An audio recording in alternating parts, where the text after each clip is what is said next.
Blog Talk Radio.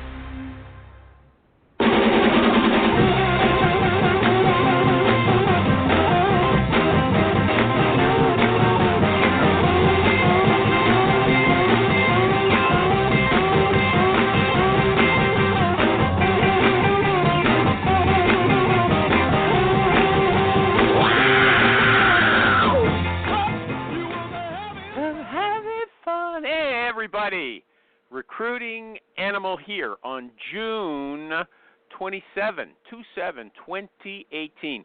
You know, I read yesterday that 414 high-profile executives and employees have been outed, exposed by the Me Too movement in the last 18 months. Here's the details. 190 were fired or left their jobs. 122 were put on leave or they're still facing investigations. 69 people, there were no repercussions. But you know what? There's been some false accusations as well, okay? In Canada, there's a big controversy over the case of Stephen Galloway. Stephen Galloway, he was an English professor at the University of British Columbia in Vancouver, and he had an affair with a student, but it was a mature student. She was 5 years older than him. She wasn't a little kid, okay? Just out of high school. But then another former student, years after the affair, claimed that Galloway had actually raped that woman, the woman he was having an affair with. And this other student said there were 19 more women who were ready to come forward with allegations of assault. Man, whenever I see these multiple accusations, I assume they're absolutely true. So 2 days later, his department, the English department, suspended him, and he was in Dayton, Ohio at the time giving a talk. So they called the cops. They called the police in Dayton. They told them that Gallagher was suicidal. The police came and handcuffed him and took him to jail, actually psychiatric care, for 3 days, 72 hours. Then finally, the university hired a retired judge, and not just any judge, a woman who'd been on the Supreme Court of British Columbia. They hired her to investigate. And guess what?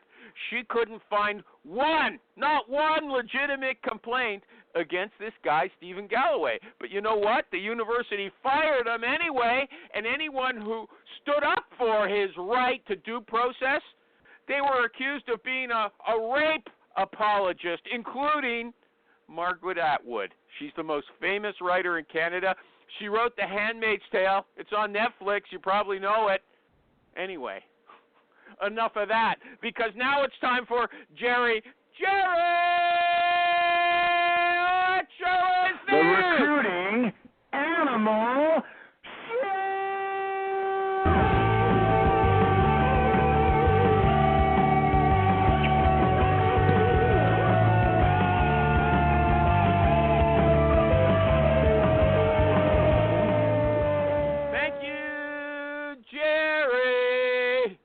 I also want to thank my sponsors, Martin Snyder, the boss at PC Recruiter, which is the Swiss Army knife of recruiting software, Nin Tran, the COO of HireTual, HireTual, the super duper sourcing tool, and Nick Livingstone, the CEO of Honeit, Honeit, the online interview technology.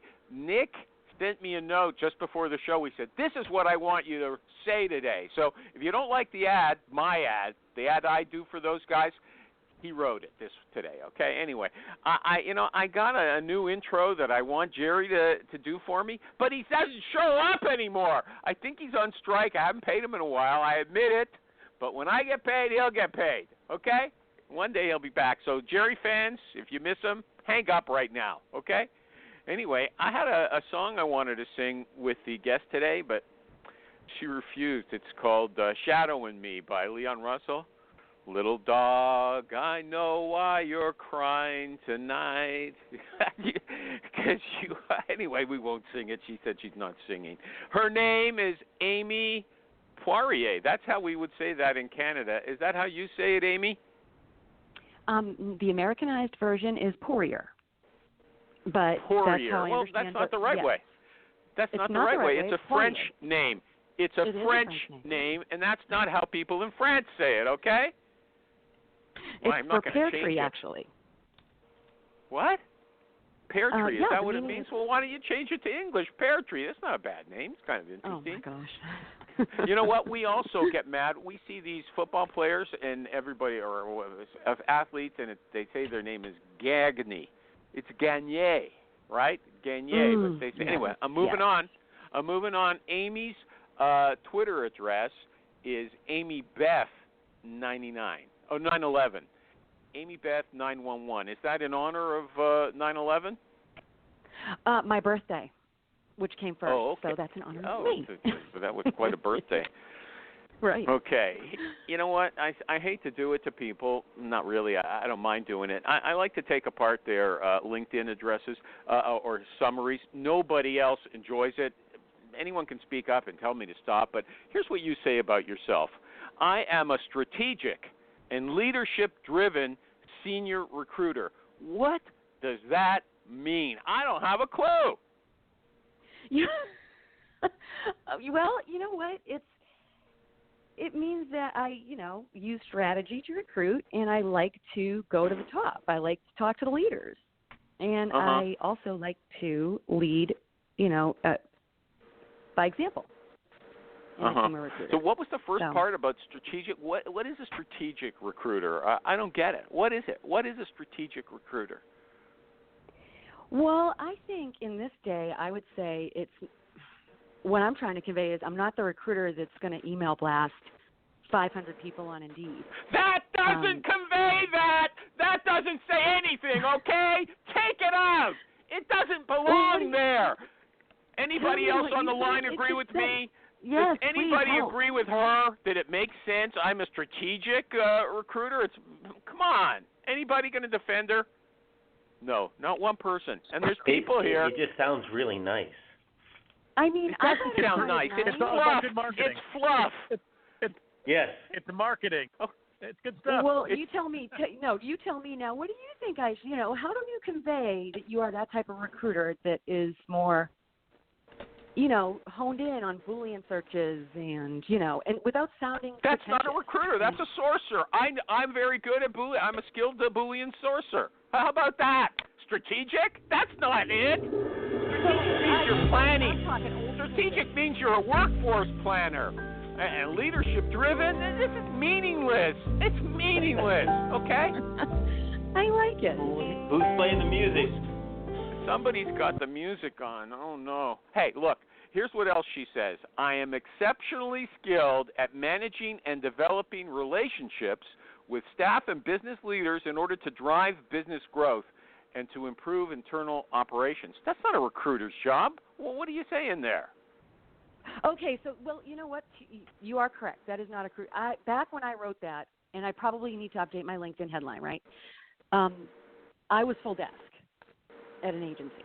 So I was doing that. Oh, you were at an agency. Okay, so you're good at business development. Is that what you're saying? And changing the recruiting processes? And you're good at You know what? Internal operations. I don't know what that means. I mean, even in a recruiting firm, maybe you're good at accounting. Maybe you're good at accounts receivable. Come on, it's just way too vague. And you're looking for a job now, aren't you? Yeah. You want a job, right? I am. This is not the way to do it. You know what? There's so many dummies out there. Maybe this is the way. They just like to see a nice rhythm. I'm strategic and leadership driven. Everybody likes those fluff words except me. Okay, you're on the wrong show for that. And let me tell you why I think maybe I'm getting some exposure, because people are sick of looking at expert this, brand expert that. I think that there's so many words on LinkedIn that don't make sense to people. Ninja and that's what I'm telling you. I'm agreeing with you. Let's move on. You have a chip on your shoulder about education because you didn't go to university. It's loud and clear. Am I right or wrong? A little bit. I have a chip on my shoulder about the bias for people who did not go to university.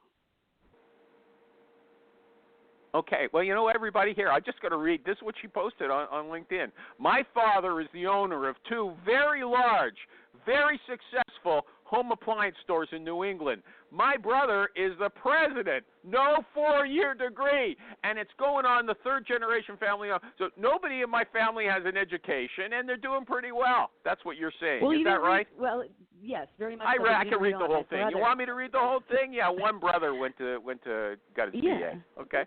Yeah. 1 out of 4. Yeah. Here's what she says. 1 out of 4 of us only has his bachelor degree, right? He's also successful, but you're making the whole point is that you don't, you know, and you know what? Lots of people, I have to say, would agree with you that education and years of experience are not a good predictor of performance. Is that what you're trying to say with this resentful posting on LinkedIn? Hi, I'm Carmen Hudson. I'm the host of the Recruiting Book Club, and we're starting our 2nd season. I'm so excited to bring to you another set of guests of recruiters who have written books. We are excited to have some very special guests this season. We've got Shally, we've got Craig Fisher, James Ellis, and quite a few other people that we're going to bring on board to tell us about what they wrote, why they wrote it, and maybe we'll veer off into a conversation about recruiting on all types of topics and subjects that happen in our industry. So I hope you can join us. I'm excited. Oh, I hate that it sounds resentful. That is not what I wanted to convey. But yes, I do agree with you that I don't think it's a good predictor. I do think the one thing it does Why didn't you go to convey, university? Why didn't you, or junior college, or whatever you call it down there? Why didn't you go to post-secondary school? I went for a year. I did. I went for a year. Okay. Well, I got to tell you, Jerry's not here, so I can talk about him. He didn't go either, and he's very, very successful. Okay, he went for a semester. I mean, he's doing okay. He's doing okay. He's doing better than me. I hated it. Okay. But you don't if it think makes you feel better, we bought our appliances from your store, your parents' Who's store. that? It's Rich Rosen. Really? Oh, Rich Rosen. I'm from Norwood. Very cool. Yeah, here you go. Oh my gosh. There you go. Okay, cool. Very good. Yeah. Okay. This is not a coffee clutch. Okay. So anyway, you also here we go. You also put out there. Here's what she says, because she takes it to the next step. She says public service announcement to hiring managers: unless you're hiring for a brain surgeon, dentist, a veterinarian, or chemical engineer, your job is not rocket science, and you can lower your expectations. Okay. Sometimes smart kids can't afford college, or they don't want to, they don't want the debt, $100,000 when they graduate. So you're saying, what kind of jobs are you talking about where education is not important? Just really those technical jobs, or what jobs? Well, look at full disclosure. Let me preface this whole thing by saying I got 2 kids at university right now. I've got one going to Salve Regina in the fall. I got one at UMass Dartmouth. So I want them to have this because of what I'm going through right now. I want them to have this 4-year degree badly, and I'm pushing for it. What are you going through? What are you going through? People say no, they're not interested in you because you don't have a BA? Yes. Yeah. Mm-hmm. Okay. Oh, really? Yeah. Even for recruiting jobs? Yes. This is what I'm telling you. Like I just, and if that, hey, look, there might be another reason they're not interested in me, but at least tell me please don't say it's because I don't have a BA. Please say it's because I did a crappy interview, or okay. I don't measure up. You also don't think that interviews are important. You say sometimes hiring managers are tempted to hire a person with the best-looking resume or the best interview performance. So we need to encourage each other to look deeper. Not everyone is an exceptional resume writer or interviewer. Those are skills which blah blah blah. Instead of consider the unique skills that you and your team needs and look for those. Do you have examples in real life? Do you have any examples where someone got hired on a resume or a good interview who really didn't have the skills for the job? Wait a second. I didn't say that. Are you sure you're quoting me? No, it wasn't you. Maybe you liked it. Sorry. You liked it. Now, isn't that the same thing as saying it? No, I mean. Hey, am I being too aggressive? Are you feeling okay still? You're not. Are you okay? hey, bring it on. I'm just telling you Yeah, that okay. just because I liked the comment. Does everybody, I keep hearing that, the good interviewers, they're shallow people, and they get hired over these geniuses who just don't present well because they're on the autistic spectrum or something like that. I've never seen a case like that. Has anybody, come on, Rich Rosen, anybody else on the line, have you ever seen people get hired just because they're chatty? Yeah. I've seen me get hired because I'm chatty. Absolutely. Personality. You've seen people get hired on personality, Rich, who aren't really good. Well, you can't be a you got okay. Hang on, my phone does. You can't be a train wreck, but you got to have some personality. You got to have some energy about you. It's not all having. What we're saying here, and I'll wrap it up. Nobody's really coming forward on this except you, and you're saying that people who are shallow and really don't have the best skills. It's not the best candidate who gets hired all the time. It's the talkative one. Is that what you're saying? Why do you have to equate shallowness with great personality and talkativeness? No, everybody else is doing it. They're saying the people who don't have what's required but are good presenters, they're getting hired a lot of the time, okay? And that's you liked this. I didn't like it. Look, I don't agree with it, but you did.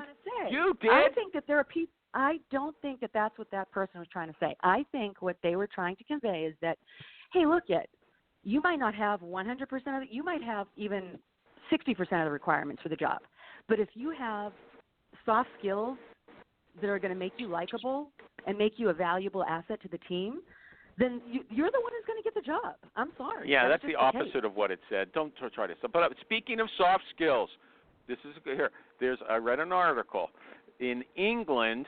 They say these companies are having trouble assessing soft skills and teamwork ability.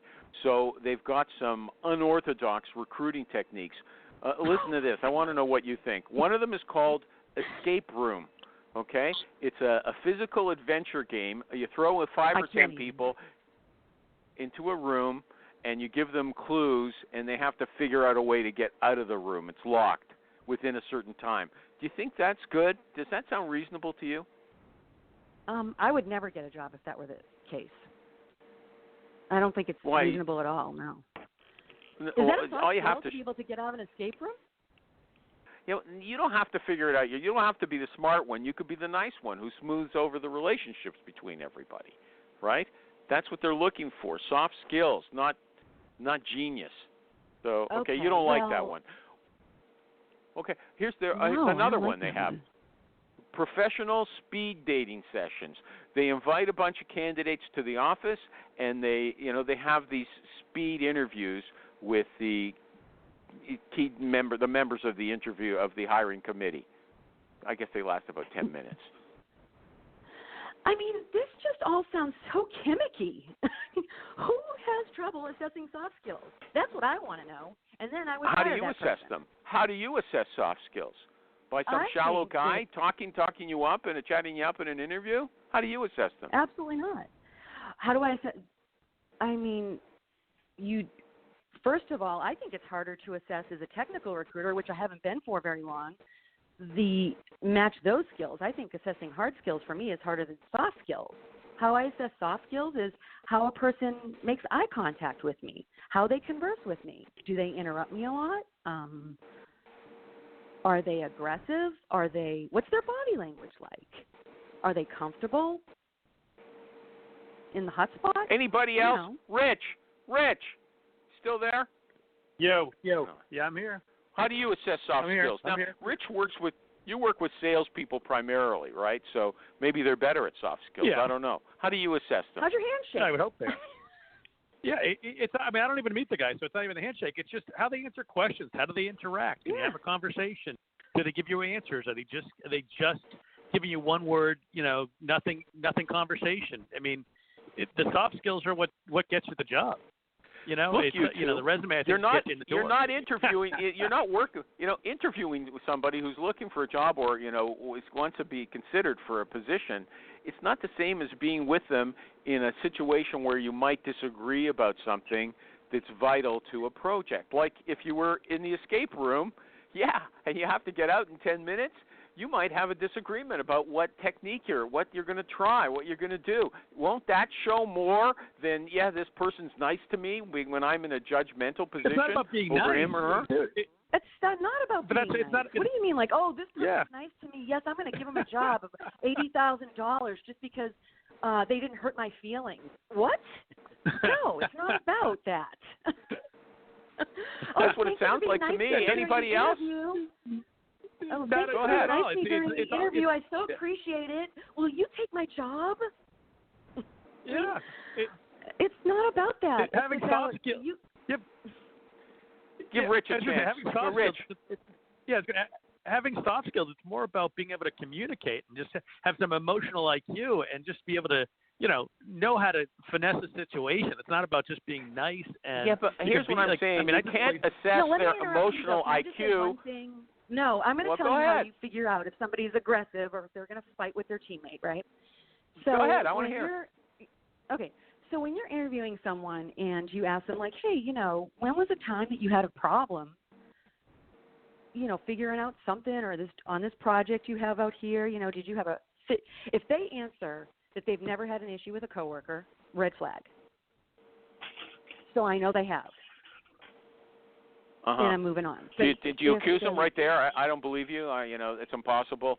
There's nobody who doesn't have friction. Do you ever say that directly to them? Do you confront them on it? Yeah, I have.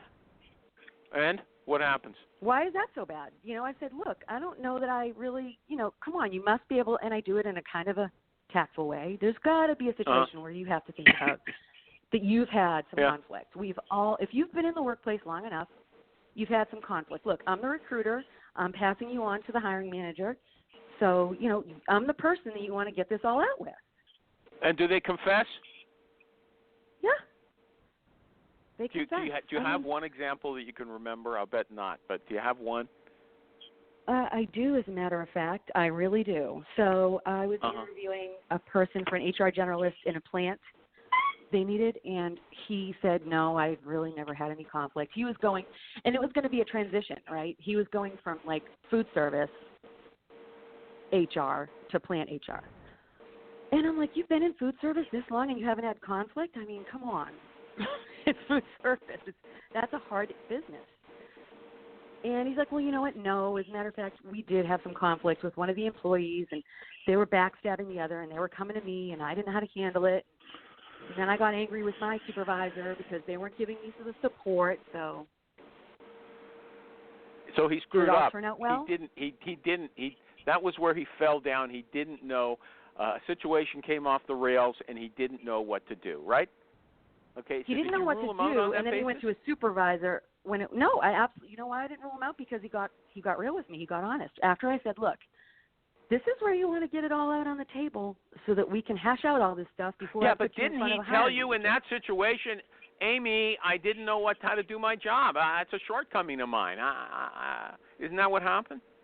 Well, it didn't relate to the skill of knowing payroll, union things, HR. What it related to was a teachable moment to help. Like, as recruiters, we need to be empathetic and compassionate to the people that we're talking to daily. And if we can't, then get out of the business. So because he admitted that to me, that's where I go, oh, this is my chance. Hey, okay, so look, next time I'm going to give you a little piece of advice.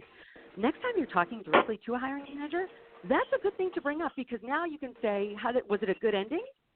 And he's like, yeah, it really ended up being a good ending. There's your victory. Go for it. Don't be afraid. What if it's not a good ending? What if it's not a good ending? How can they redeem themselves then? Do they say, well, it didn't work out, but I learned a lesson for the future. This is how I would do it next time. Yes. Okay. It didn't work out, and this is what happened. This was the consequences. Of my actions. I lost the company. I lost the company $1 million, but that's the last time I'm going to do that. You can I guarantee it.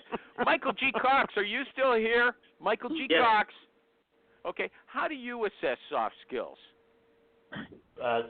Basic interview questions, man. Like what? If you're trying to assess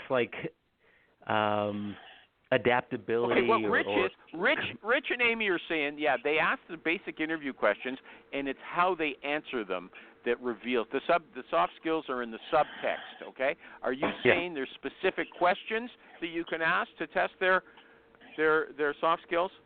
Just like Amy asked the guy. It's all very situational. So if you're trying to, like adaptability, tell me about a time when your project changed or your priorities changed with very short notice, and how did you handle that, or how did you adapt? You know what?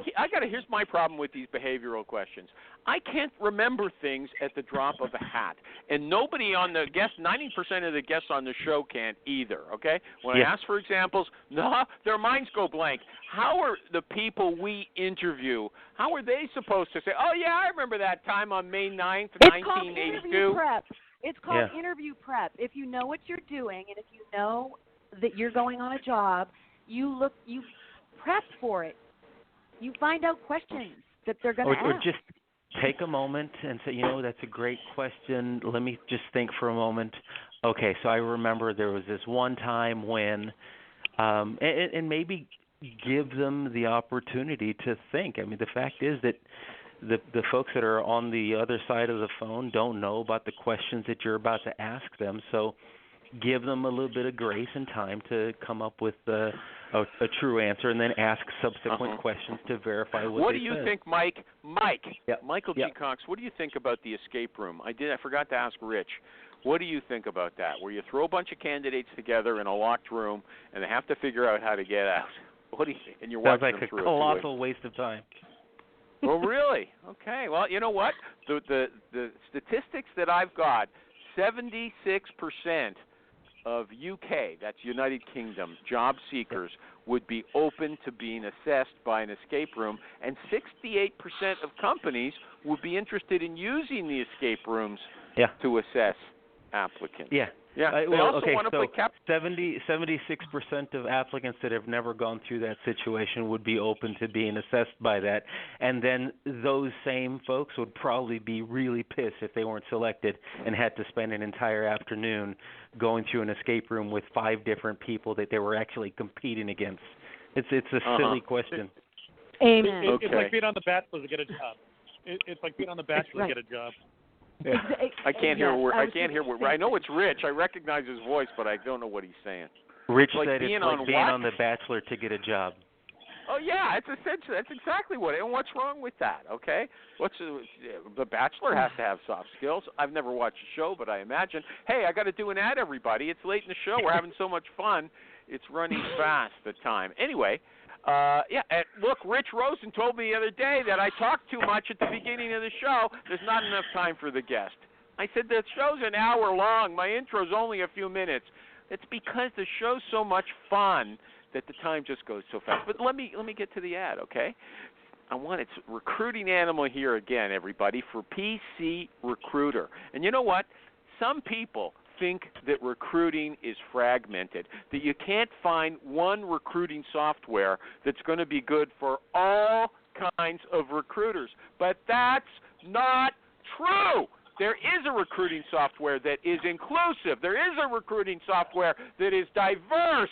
And you know what it's called? PC Recruiter. It doesn't matter if you're in executive search or staffing or direct hiring. If you're a recruiter, PC Recruiter is good for you. And you know why? Because PC Recruiter is configurable. It's adaptable. This software doesn't tell you how to work. You make it do what you want.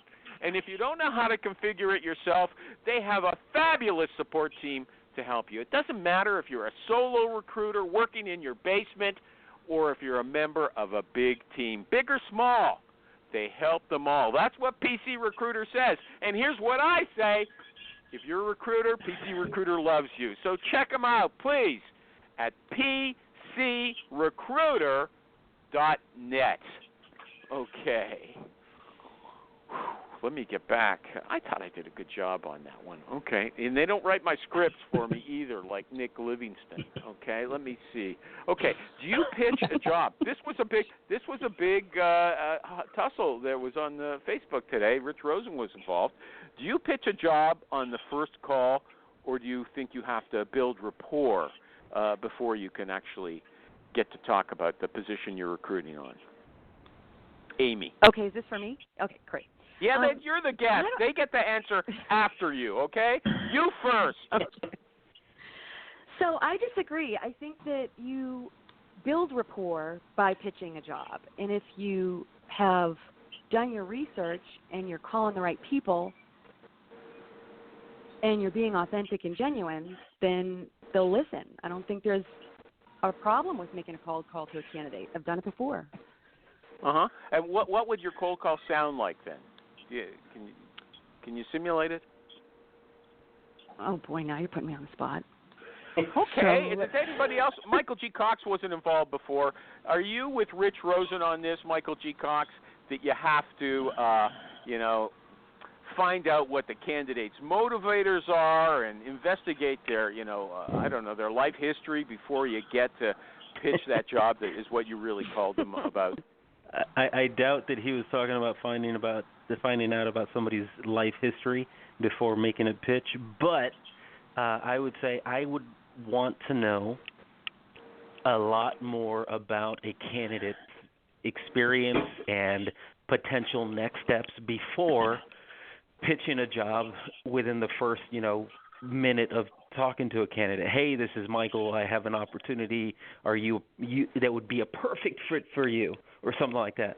But a lot of that can also be found if you look at LinkedIn profiles and if you have a resume or somehow found you just pulled the their rug experience. You pulled the rug from under your own argument. Yeah, you see the person on LinkedIn. You call up and say, you don't say, I got the perfect job for you. You say, you know what, I was looking at your profile. I'm a headhunter. I was looking at your profile on LinkedIn, and I think this might be an interesting position for you. Can I talk to you about it? Rich Rosen, is that a good presentation? Are you tired of talent and HR podcasts that sound like corporate training videos? Same. Talentless is the no-fluff show about hiring, leadership, culture, and what's actually going on in the world of work. Talentless is a podcast for recruiters by recruiters. Hosted by Desiree Goldie and Ashley King, they're smart, occasionally salty, and never afraid to say what everyone else is thinking. Listen wherever you get your podcasts and subscribe at talentlesspodcast.com.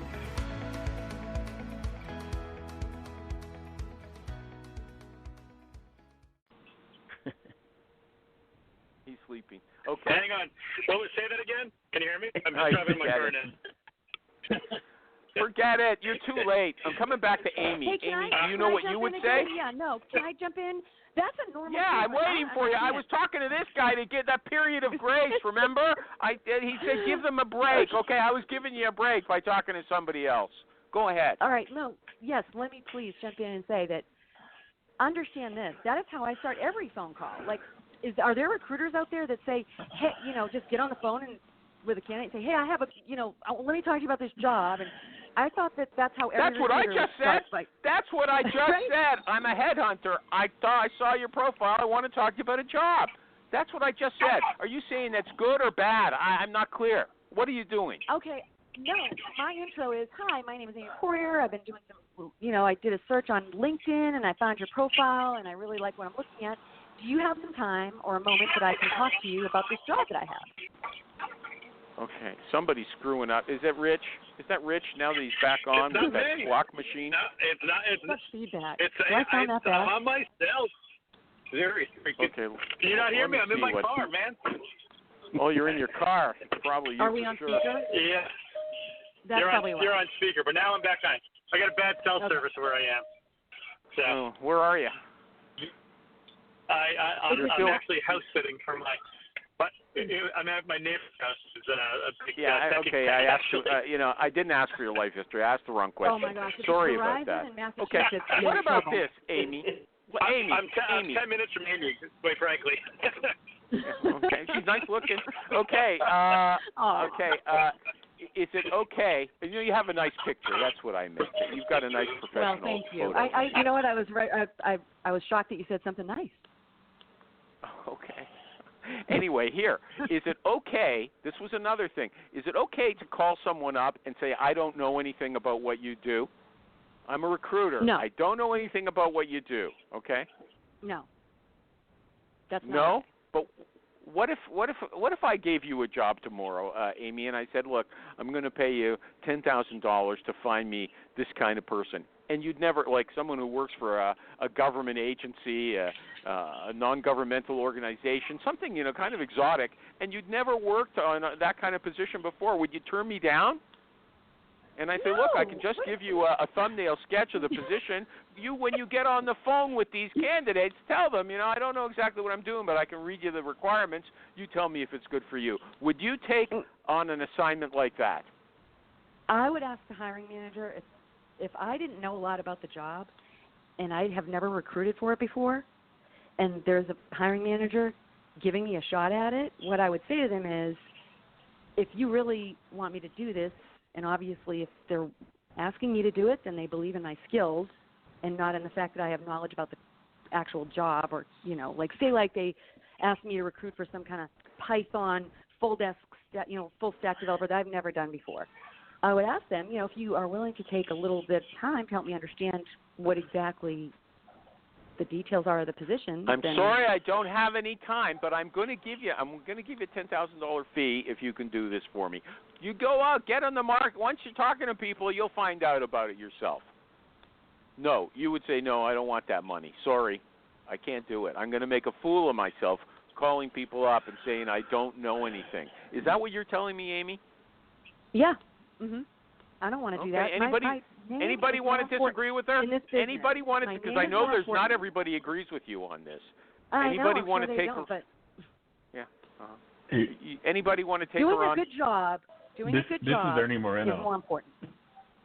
Ernie Moreno, go ahead. Well, I think in situations when I've been like that, I would explain to the hiring manager, you know what, it's out of my league. I don't do that niche. But if you can tell me what it's like, tell me what you want, fine. If he says no, and I decide, you know what, I need the money, then I would look and decide whether I had any friends, any connections, and I'd connect with them and tell them, hey, educate me on this, bro. Just tell me what's going on. Tell me what this all means. You wouldn't ask the candidates. Or no? You would. Neither of you would. Neither of you would ask the candidates to educate you. Neither would ask the candidates to educate. So what are you going to say to the hiring manager when you say? What are you going to say to the hiring manager when you say this is out of the scope of my knowledge? And can you give me a little bit more time? And they say no. What are you going to respond to them in that moment when they're giving you this rec to fill? What are you going to say? Wait a second. Give me a chance to look at my network, and maybe I can do it for you. And then there's also the things of how long has it been open? Why can't, if you're not giving me time right now, are you going to give me time down the road? It's a big, okay, it's a hard you know what? for me. Obviously, I've worked in I don't like it, but I've worked in that kind of environment. That you're working with somebody, a project manager, not necessarily a hiring manager directly. They say, look, I've only got, especially when you're working with project managers or client relationship managers, they don't want to look dumb to the client. They get a thumbnail sketch, they give it to you, and you have to run with it. And you don't have direct access to the client. You have to take whatever they give you and learn as you go, okay? That's recruiting by the seat of your pants. Lots of people have done it. I got to do another ad, everybody, for my friends at Hire Tual, HireTual. Somehow that's Tual for them instead of, it's like a mutual. But anyway, they are a fantastic sourcing tool. Everybody loves them. I tell you every week, I don't know why they pay me to do an ad. I don't deserve it because everybody is doing their advertising for them for free. And here's why. All you have to do is go to HireTool.com. You don't have to know Boolean strings. You can be a foolish, silly, ignorant person like me. And go there. You put it in just plain English, your job description. They generate the search string, and they search all kinds of websites for you. Facebook, LinkedIn, GitHub, who knows what else. Then they return a list of potential candidates ranked from best to most likely a match to least likely. They guess the salary range. They guess who is most likely to be ready to make a move. And not only that, they give you contact information. That's what they became famous for to begin with. And you can try it out for free with their Chrome extension. If you go to HireTool, HireTual.com, ask for a demo. They're no pressure. They're a lot of fun. I've done them myself, okay? HireTool, HireTual.com, the super-duper sourcing tool. Okay, Amy, is there anything you want to talk about that you think, you know that most other recruiters don't know, or do you just want me to keep throwing the questions at you? Well, why don't you keep throwing some questions at me? I do have a couple things I want to talk about that, might not seem interesting. Okay, I'll ask one now. We'll take turns. Do you use Instagram for recruiting? No, I have not used Instagram for recruiting. Okay, what question do you want to talk about? But I do creep. Actually, I do creep on. It's so funny, that question about knowing a candidate before pitching a job to them. I'm an extreme creeper. I like to. Okay. You mean lurker? Stalk. Yeah. I guess. Spy or stalker? Yeah. Okay. Yeah. So, before you call someone, will you look up their social media footprint? Will you look up their Instagram account and say, "Oh, you've got sweet kids. I saw their pictures." Everything. And as a matter of fact, there's a tool that I use that it's to see if they've got a criminal conviction even. Oh, what tool is that? So, well, in Kentucky when I was there, it was you just do the Kentucky State Police. It's called School, and it's just short for the criminal conviction website. I don't know that they do that in Massachusetts, Rich. Maybe you can tell me, or maybe you've never had to do that. But I'm an extreme lurker. So. Okay. Well, what question do you want to talk? What issue do you want to talk about? So I guess I just wanted to talk about. I wanted to shoot the question out to you and whoever else is listening. I'm making this transition into technical recruiting. Hopefully, I'm going to get an offer by the end of the week. They're checking my references right now, but I was turned down for a job because I didn't have enough experience in the technical recruiting area. I really want to change that narrative. I really feel like that's a skill that you can learn. Now, maybe I'm wrong. I want to make this transition. Well, what do you mean? What is it? What is it you want to learn? Something about programming? Go to Udemy for $10. You can take a programming course. You'll learn something. Is that what you mean? Exactly. Yeah. Is this something? Am I questioning? I'm starting to question myself now. I know I can do this. I've done I did a short-term project for 2 months and had some great success at it. And okay, hold on. Okay, how can Amy get a job as a technical recruiter when she hasn't done it before? She wants to recruit programmers or developers, if I'm understanding correctly. She hasn't done it before. What could she do to qualify in a job hunt? Presumably, hopefully she'll get the job she's in consideration. Because hopefully, yes, exactly. Now I'm starting to, really second guess myself. Network with and interview developers. Is this Travis? Who's that deep voice person? Yeah, that's me. So tell me this. Okay, Travis, so do you think that how I could can she learn about that? What do you mean network with them? What does that mean? I just said if you want to learn it, interview and network with developers. And she doesn't have a job order. It'll come to you. Did she make one up? Like what? How does she just call people on LinkedIn? I want to chat with you for 5 minutes. Like a soft interview, like an informational interview, or ask people just to contribute to the cause of Amy learning technical Travis, skills? I like Travis, but he gave a lousy answer. He doesn't know what he means. Okay, he imagines you've already got a search assignment, and that you're calling people and saying, "I don't know anything. Can you teach me?" Which we just talked about already. Wake up!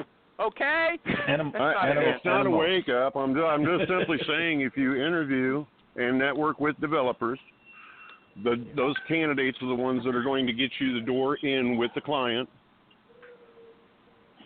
So what is she supposed to do? Call up a developer and say, I want to be a recruiter in your company. Can you teach me how to get in there? Is that what you're saying? I don't know what you're telling us. hey, Chuck, I'm interviewing for positions throughout the state. I don't, Okay. You maybe, generate. I'm saying, what is it she's lacking? The technical chops of what it is to recruit. Yeah, she doesn't know anything about the field. She doesn't know anything about technical stuff.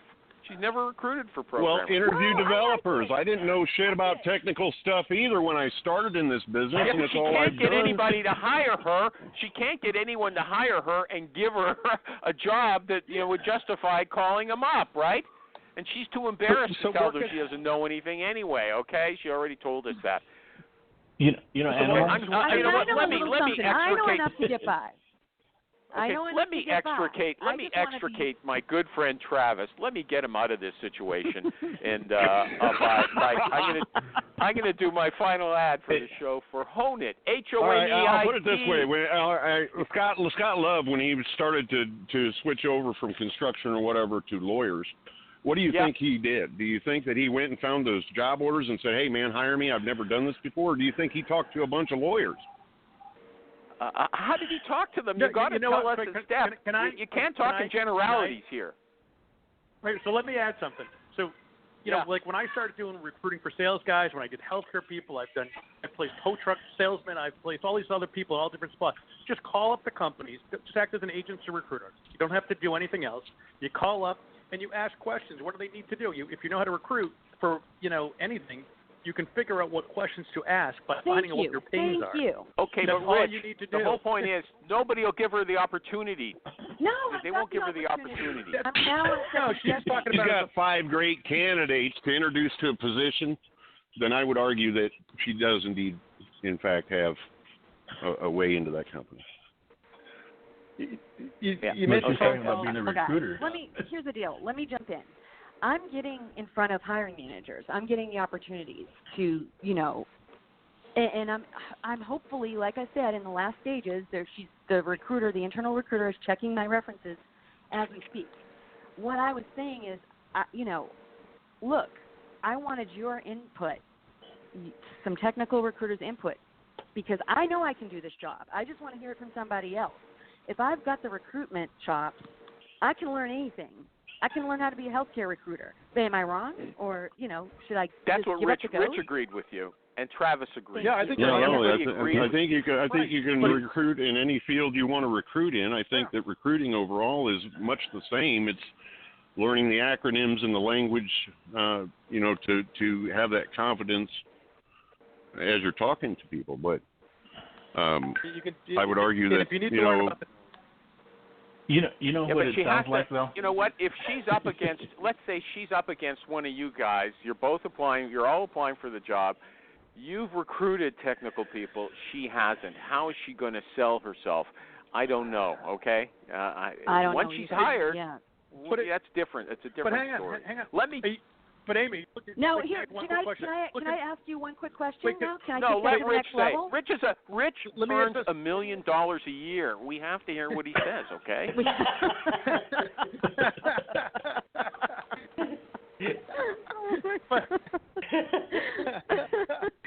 Speak, oh great and powerful Oz. Well, what if I'm up against a Rich Rosen? Now what if I land the job? What if I land the job and I'm up against a Rich Rosen talking to a candidate? Then you're going to lose. Now am I screwed? You're going to lose. I'm going to lose. The IT recruitment. The IT recruitment. I got to do an ad. I got to do an ad. I don't care what you guys say after I get this ad done, okay? HONEIT. Hi, everybody. Recruiting Animal here for HoneIt.com. Here's what Nick Livingston asked me to say. He said, he said, schedule, screen, and submit talent faster with HoneIt, phone interview technology. Instead of typing phone interview notes, automatically record, transcribe, and search your daily phone interview conversations. After a call, hang up the phone and help your team quickly hear personality and domain knowledge by sharing the key moments and best answers from the call. For more information, check out HoneIt.com/interview-data. HoneIt turns phone interviews into talent intelligence. Okay, Nick, you've got an okay line there. Hone it turns phone interviews into talent intelligence. But my version actually tells people what you do. You record the call. You phone into a website. You record the call. You turn it into a transcript. You create little clips of the most important parts of the conversation that you can pass around to everybody on the hiring team. It's easy. It's great. Trust the recruiting animal. I know how to present your product for you, okay? Okay. Does anybody still want to argue about how Amy should become a technical recruiter or sell herself as a technical recruiter? Well, I like the way Rich answered that question. That's what I'm worried about now. Once I land the job, I'm worried about being up against these guys, these big heavy hitters. But are you looking to be an agency recruiter? You're looking to be work for a company, like be a recruiter internally at XYZ company. Yeah, that's what she wants. Yeah, okay. Is it? That's exactly what I want. And the IT recruitment survival guide won't help me when I'm up against a Rich Rosen, that's for sure. But maybe my charm and good looks can. Just kidding. To get the experience, just start working as an agency recruiter. You'll make more money anyway. And you know what? You're gonna get the experience. You're gonna learn about all the technical ins and outs on the fly. And there's so much opportunity right now. You'll make money. I mean, if you're a decent recruiter, you'll make money. It's that's what I would do. Okay, so you're saying Rich's solution. Let me interpret. Rich's solution for the problem is, don't go to a company to be an internal recruiter. Go to an agency. They'll throw you on the phone. They'll give you the bare bones, and there's people around you to help you if you get stuck. Is that what you're saying, Rich? Affirmation. Yeah, or just do it on your own, quite frankly. But yeah, I mean, go be an agency recruiter, be your solo recruiter, whatever you want to do. But if you know how to recruit, you can find what questions to ask in about 10 seconds. It's on the phone. Your manager, so you get any other Rich, job. what do you mean you can find what questions to ask in 10 seconds? You won't understand the answers anyway. How do you find those questions in 10 seconds? You can't just get away with throwing those lines away, okay? What does that mean? That's not problem. You say, okay, Google, and then you ask. Okay, seriously. You find out. You talk to the hiring manager. As you're talking to the guy, you're going to find out, hey, what are the pains? What do you need this guy to do? What are the 3 most important things he has to have in his background or her background? Where does all basic stuff, especially if you're doing tech engineers. I mean, it's like you got to be in New York, you got to be in Dallas, whatever, and you got to know these languages. And they've got to do these programming. They've done this many years doing it. Yeah. So that's basically, what he's saying is, give me your data for a home run search. Tell me what I need to do to get into my database, or get on a LinkedIn, or make a Boolean string happen. And, Okay, let's move on. We're boring the audience to death at this point. Okay. Do you have a thick skin, Amy? Do you have a thick skin? You're on the show. Do you have a thick skin? I mean, has anyone ever got mad at you for approaching them? Well, no. But if they did, I mean, why would I care about that? That's their problem. Well, okay. No, really, because if you're going into IT recruiting, these people are pestered and they're touchy, and some of them might get pissed off at you and send you nasty emails and stuff. That won't bother you. Is that what you're telling? No, that won't. I mean, I grew up with 3 brothers in a blue-collar town in Norwood, Massachusetts. I just think that gives me a little bit of an edge for a thick skin. I do have a pretty thick skin. Wait, I have been young. Can I ask a really important question, though? Wait, Amy, where in Norwood did you grow up? I grew up by St. Tim's, that's why. Oh, you did St. Tim's? No, I was up by Main Street, Neponset, right off of Neponset, Driftwood Circle. You know what? Talk after the show. Nobody really cares here. I don't know anything about Northern Massachusetts. Okay. Have you ever had a candidate who cried when you rejected her, Amy? No. No? Okay. Do you do anything to make the loser applicants or candidates feel good? Hey, everybody. I'm Lori Rudiman. What are you doing? Working? Nah. You're listening to a podcast about work, and that barely counts. So while you're at it, check out my show, Punk Rock HR, now on the Work Defined Network. We chat with smart people about work, power, politics, and money. Are we succeeding? Are we fixing work? Probably not. Work still sucks, but tune in for some fun, a little nonsense, and a fresh take on how to fix work once and for all. Oh, yes. Yeah, I mean... What? Well, I think if you're not a compassionate recruiter, well, look, you say this. Who wouldn't have the tools in their tool belt to say, look, this wasn't the job for you, but I, as a recruiter, I like what I see. What do you mean it wasn't the job for them? Well, who are you telling that? Someone who sent in their resume and you send them a note, say this isn't the job for you? Or someone who you've been recruited, passive candidate, and you've been telling them this is a great position for them for the last 3 weeks. All of a sudden, the company decides against them. What are you going to say? It's not the job for you? Yeah, that's exactly what I'm going to say. Obviously, it's not the job for them. They got rejected. So why would if I'm approaching a candidate and I think that there's a great opportunity for them and they're passive, so you're telling me that this candidate isn't smart enough to think there's no definitives in this life? Like, I'm not telling them I have a job for you today that you can go to. I'm saying I have a job for you to interview with. Okay, so you don't worry too much. You don't worry too much. You don't worry too much about their feelings. Okay, you're pretty sure they're not going to commit suicide or anything, or beat their wives or husbands because they didn't get accepted on this role. Is that right? No, I'm not too worried about that. If they know, you know why? Because I'm telling them, I'm being upfront with them. I'm giving them everything they need to know. Look, you're interviewing for this. There's no, confirmation that you're going to get this job. There never is. There's no surety in life. So hopefully normal, well-adjusted human beings will not go. Yeah, I'm moving on. You're boring me. Okay, look, do you think that there's a bias against mothers from recruiters? Because I read that when job candidates are equal, except for an indication that the candidate is a parent, a mother, not a father, their chances of getting the job go down by 37% because they think the mother has too many outside responsibilities and won't be able to devote herself wholeheartedly to the job. Do you think that bias exists among recruiters? Well, I think it does. I think it does with some. I can personally tell you it doesn't with me. I mean, and I think probably some recruiters would say, well, it all depends on the age of the kids, right? If she's got toddlers running around, I'm sure that they have a bias. But to me, it only makes them, if they've been successful and they're a mom, it only makes them look more attractive in my eyes as a candidate. Okay. Do you plan your days? Yes. How do you plan them exactly? Do you write down every call you're going to make? Not in a job right now, but when I would do specific, like in the mornings, I would source because I ran a full desk.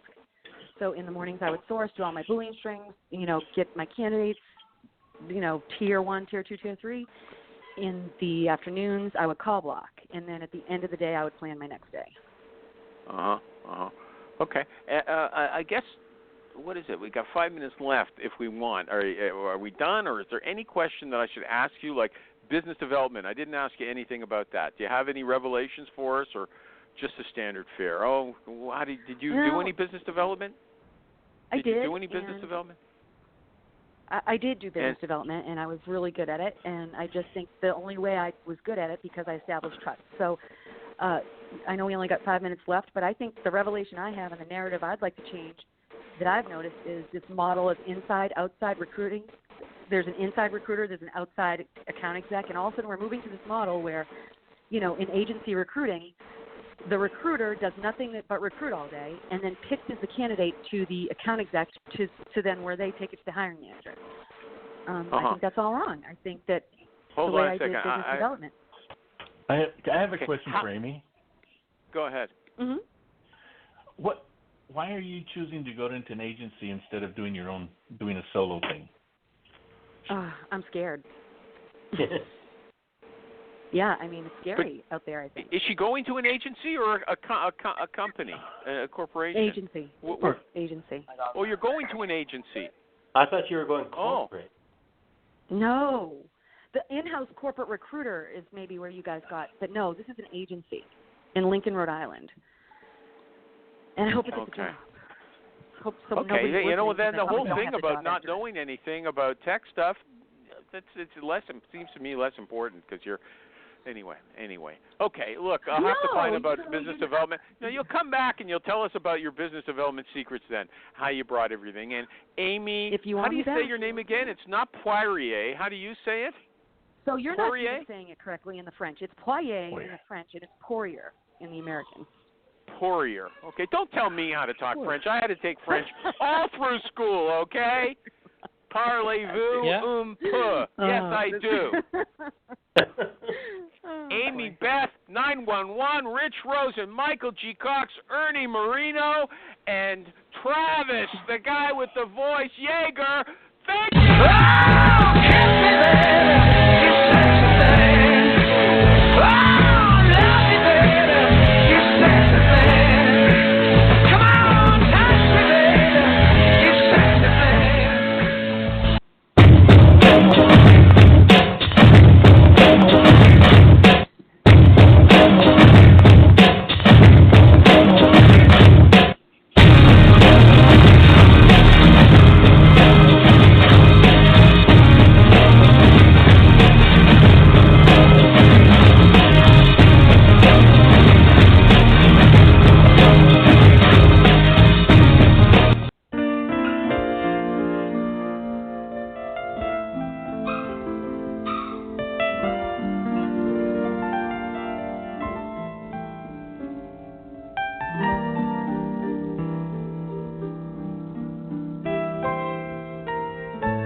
Little dog, I don't know why you're crying tonight,